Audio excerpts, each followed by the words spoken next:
Masira. Yun, next step guys. Yes. Okay. Tingnan natin kung papatas dito sa niluto nating paksiw. Tamis.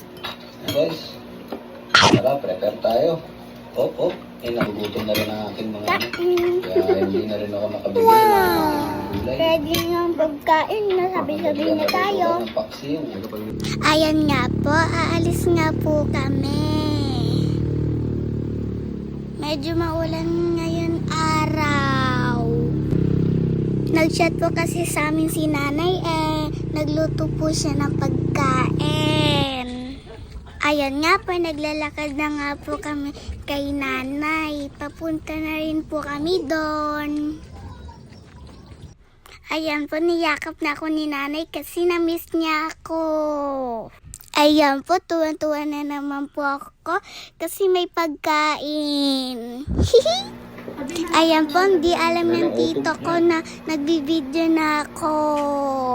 Mais, di ka kain mais? O bago ang lahat, mag-pray muna bago kumain. Ayan nga po mga ka-Team S, kainan na. First bite, sarap. Mga ka-Team S, ready nyo na pa yung mga pagkain nyo, sabayan nyo na po ako.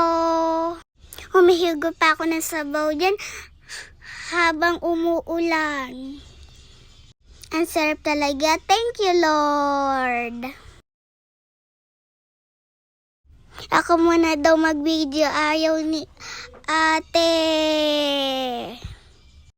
Grabe talaga ako kumain. Ang ulam po namin pala ang nilagang baboy. Higop tayo ng sabaw. Takaw ko.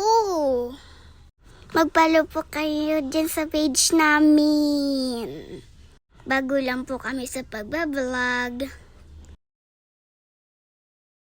Ayan na nga, inom na ako ng Coke. Sarap. Hindi po pwede lagi mag-soft drinks. Ayun lang, bye mga ka-Team S.